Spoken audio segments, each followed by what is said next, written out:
గట్టిగా పొడి చేస్తుంది పార్టీలో నుండి కాకుండా అయితే మీ ఊర్లోకి వెళ్తేనే మీ ఊర్లో అక్కడ ఒక పెద్ద చెప్పింది కదా మొత్తం కరువు పడికాడు ఉన్నారు మొత్తం మనూరు వాళ్ళందరూ అని చెప్పి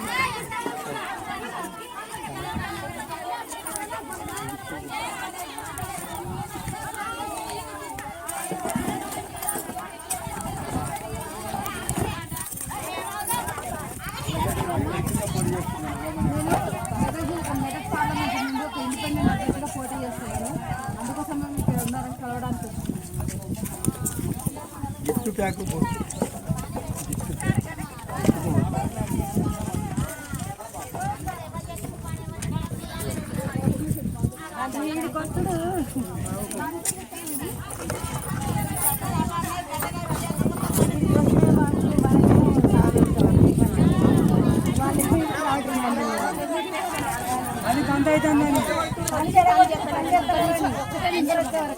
ఒక్క నిమిషం కాదు మేడం వచ్చింది పెద్దలు వెళ్ళేయండి ఇబ్బంది మీరు పని చేస్తలేరు ఏం చేస్తలేరు అన్ని పార్టీలు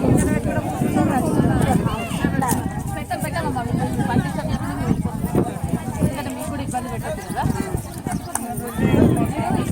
అమ్మ నేను పార్టీల తరఫున కాదు నేను ఒక ఇండిపెండెంట్ అభ్యర్థిని పోటీ చేస్తాను పార్టీల తరఫున అయితే మీరు అన్నట్టు బలం వచ్చి గొడవ అవుతుంది కదా ఈ పని డిస్టర్బ్ అవుతుంది ఇప్పుడు నా వెనకాల ఎవ్వరు రారు పాప ఆ అన్నయ్య జనాభా ఏం కనబడితే మీ పనికి నేను డిస్టర్బ్ ఇక్కడ వాళ్ళు వస్తే మీరు అన్నట్టు వీడియోలో ఫోటో హంగామా మిమ్మల్ని మాది కూడా నా గుర్తు ఇండిపెండెంట్ అభ్యర్థి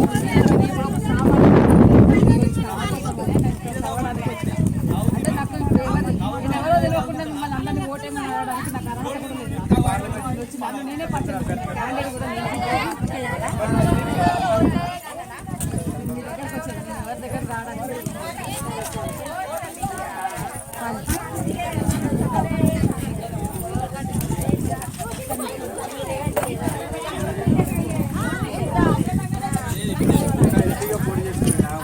నేను పార్టీ తరఫున కాదు ఏ పార్టీ నుండి రాలేదు ఒక ఆడబిడ్డగా మెదక్ నుండి దాదాపు 43 వేసిండ్రు మొత్తం మన మెదక్ జిల్లా నుండి అందరు కూడా అందరు మొగలు వేసిండ్రు నేను ఒక ఆడబిడ్డగా నేను ఒక్కదాన్ని ముందుకు వచ్చిన నేను ఇండిపెండెంట్ అభ్యర్థిని నేను ఏ పార్టీ నుండి కాదు ఇప్పుడు నా వెనకాల ఇంతమంది కూడా జనాభా ఎవరు లేరు ఒక పాప వస్తుంది ఇగో ఈ అన్నయ్యని తీసుకొని నా వెంబడి వచ్చిన తోడు నేనే సెక్యూరిటీ గార్డ్స్ని పట్టుకు రాలేదు నా వెనక ఎవరు ఉన్నారు మిమ్మల్ని ఒక్క నిమిషం కూడా డిస్టర్బ్ చేయాలి నేను ఎందుకంటే నన్ను నేను పరిచయం చేసుకో ఇప్పుడు నేను ఎవరో తెలియకుండా నన్ను నేను పరిచయం చేసుకోకుండా నా ఓటుకు మీరు ఓటు అయిందని నేను ఎక్కడో చేరి మీకు చెప్తా మీరు అందరు నాకు చేస్తారా నన్ను నేను ఇక్కడికి వచ్చి పరిచయం చేసుకుంటా మీరు అందరు నాకు సపోర్ట్ చేస్తారు ఇప్పుడు ఇక్కడ ఉన్న ఇంతమంది ఆడపిల్లలు ఉన్నారు కదా నేను ఒక ఆడబిడ్డగా వస్తున్నా మిమ్మల్ని అందరినీ సపోర్ట్ చేయమని వేడుకుంటాను అంతే తప్ప కానీ ఈ పనికి ఎటువంటి డిస్టర్బ్ చేయను 5 నిమిషాలలో వెళ్ళిపోతాయి ఇక్కడ నుండి సరేనా నాకు ఎవరు మిమ్మల్ని ఏమి ఇబ్బంది పెట్టదు మీ సార్లు వచ్చినా నేను మాట్లాడగలుగుతాను ఎందుకంటే నేను ఆడబిడ్డగా రావడానికి నాకు అవకాశం ఉండదు ఒక ఇండిపెండెంట్ అభ్యర్థి నాకు ఎవరు హంగామా చేయడానికి తెలంగాణ రాష్ట్రంలో భారతదేశంలో మీరు ఇప్పటి వరకు ఒక 40-50 ఏళ్ళ కంచి ఓట్లు ఎత్తారు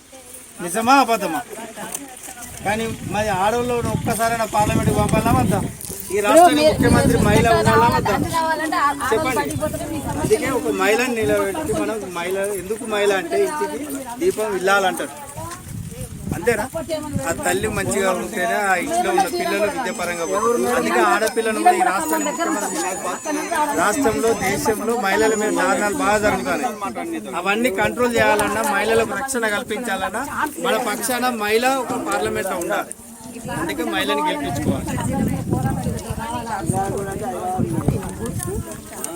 గిఫ్ట్ ప్యాక్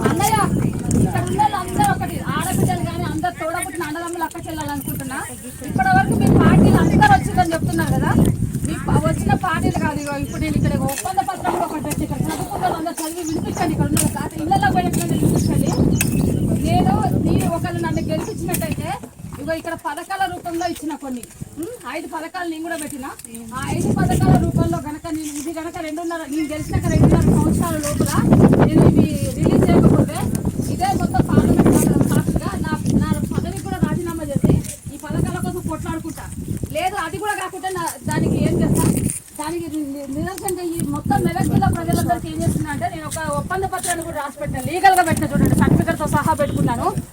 నా మీద మొత్తం మెదక్ జిల్లా ప్రజలందరికీ సర్వ అధికారాలతో ఒక ఒప్పంద పత్రం, అంటే నా మీద ఎటువంటి చర్య అయినా తీసుకోవచ్చు. మీరు పెట్టిన హామీలు ఎందుకు చేయలేదని చెప్పి మీరందరూ ప్రతి ఒక్కరు కూడా నా మీద చర్య తీసుకోవడానికి అవకాశంతో ముందుకు వస్తున్నా. ఒక ఆడబిడ్డగా నేను ఉట్టిగానైతే రాలేదు, ఏదో ఉట్టిగా టైం పాస్కి వచ్చి మీ దగ్గర ఓట్లు అడుక్కొని పోతున్నదైతే కాదు. ఒక ఆడబిడ్డ, ఆడవాళ్ళు కూడా అన్ని రంగాలలో ముందుకు వస్తున్నారు కదా. రాజకీయాలలో సామాన్యురాలు, నేను పెద్దగా ఉన్నదాన్ని కాదు, సామాన్యులు కూడా రాజకీయాలకు రావాలి, డబ్బులు ఉంటేనే రాజకీయాలకు రావాలన్న ఒక అపోహ అన్నది పోగొట్టాలి. ఫస్ట్ ఆడవాళ్ళందరూ సమాజం బయటకు వస్తేనే. ఇప్పుడు మనం ఇంత పని చేస్తున్నారు, మీరు అందరు ఆడపిల్లలు అందరూ పని చేస్తున్నారు కదా, మరి మనకి ఏమొస్తున్నాయి చెప్పండి, మీరే చెప్పండి. ఇలా చదువుకున్న పిల్లలు లేరా? చదువుకున్న పిల్లలు మనకు ఉద్యోగాల కోసం అయితే కొట్లాడుకోవాలా వద్దా? మరి మనకి ఎందుకు రావట్లేదు ఉద్యోగాలు? ఇప్పుడు ఉపాధి హామీ పని కోసం మీరు ఇక్కడికి వచ్చిండ్రు. మరి అదే చదువుకున్న పిల్లలకు కనుక ఉద్యోగాలు ఉన్నట్టయితే మీ వాళ్ళ లైఫ్లు ఎలా ఉంటాయి ఒకసారి ఆలోచించుకోండి. కష్టం తల్లిదండ్రులు చేయాలి, పుట్టిన పిల్లలు కష్టమే. అంటే 24 గంటలు సామాన్యులు ఒక్కటి మొత్తం ఈ పనుల మీదే ఉండాలమ్మా. డబ్బున్న వాళ్ళ రాజకీయాల్లోకి రావాలి, డబ్బులు పంచుతారా, డబ్బులు ఎన్నిస్తారు, ఇలాంటి పరిస్థితులు వస్తున్నాయి. ఇప్పుడు నేను ఎదుర్కొన్న సమస్యలు కూడా క్యాంపెయినింగ్ లో, అమ్మ నీకు ఆడపిల్లవు, నువ్వు ఎందుకు వస్తున్నావు రాజకీయాలకు, నీకు ఏం అవసరం అమ్మ, నువ్వు వెళ్ళిపో అంటున్నారు. సరే నేను పోతాను, మరి అందరం ఇట్లనే ఉంటే మరి ముందు తరాల ఆడపిల్లల కంటే ఏమొద్దా? 13-14 సంవత్సరాలు రాగానే భారము, చదువుకోలేం బిడ్డ, మేము చదివేయలేమని చెప్పి పెళ్లిళ్ళు చేసి చిన్న పిల్లలకు పెళ్లిళ్ళు చేసి అత్తగారిలో పంపితే వాళ్ళు ఎంత బాధపడుతున్నారో ఆలోచించుకోండి. మధ్యతరగతి కుటుంబాలు బళ్ళలో పోవడానికి ఇబ్బంది పడుతున్నారు. అటువంటి వాళ్ళకి ఇది బెటరే కదా. ఒక ఆడబిడ్డగా ముందుకు వస్తున్నారమ్మా, అందరినీ కొంగు చేసి అడుగుతున్నారు. నాకు ఇది ఒక్కసారి సపోర్ట్ చేసి గెలిపేయడానికి అవకాశం ఉంటే మీరు ప్రయత్నం చేయండి.